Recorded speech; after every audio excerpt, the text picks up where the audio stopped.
Good afternoon, students. Students, we have completed lesson number 1 and lesson number 2 also. Next, lesson number 3 also explained, students. So today we will understand fill in the blanks of lesson number 3rd. Lesson number 3rd name is formulas and functions in MS Excel. Yes, today students we can complete fill in the blanks of lesson number 3. Students, first fill in the blanks is question is formulas are used to perform. Here options are given, students. From these options any one we can fill here. So which is right answer? Formulas are used to perform, students, calculations. So we can fill here calculations. Second fill in the blanks, students. Second fill in the blanks, the cell address in a formula is also called. What the question? We can fill here the cell address in a formula is also called. In this fill in the blanks option we can fill from these another options we can choose. Again I am repeating, students, listen. The cell address in a formula is also called cell reference. Cell reference. Is it clear, students?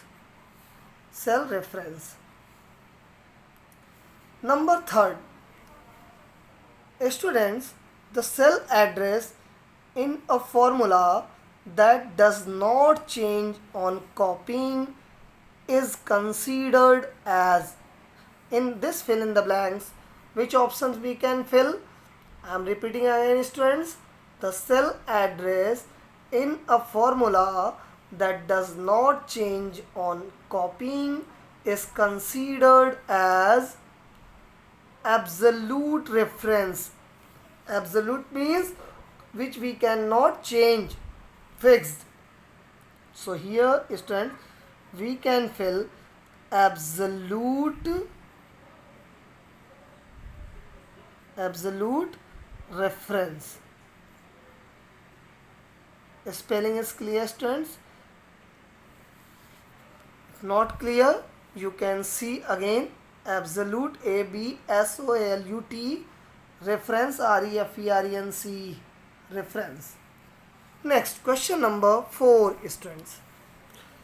Here option is given, fill a place is given, and then are the input to functions that accept values as number or text.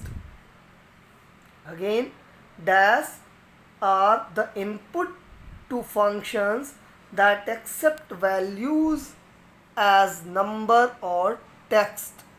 So here, students, we can fill arguments.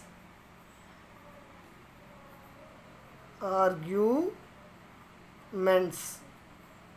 So what we can say? Arguments are the input to functions that accept values as number or text. Last option, number 5, fill in the blanks, students. The dash character is used for concatenation of strings. What is the symbol of concatenation, students? I also explained. Here we can fill AND symbol. This symbol is known as, students, ampersand. What is ampersand sign? So, students, this is ampersand sign. The ampersand character is used for concatenation of string. through this symbol, students, we can add two text like Ram Lal. We want to add Ram Lal in first cell Ram, and another cell suppose Lal is given. So students, we can use equal to and symbol cell number 1, and then write second cell address and then press enter key. Students, answer will come Ram Lal in single cell. Clear? So this symbol is known as ampersand. Students, everything is clear of the fill in the blanks? Over.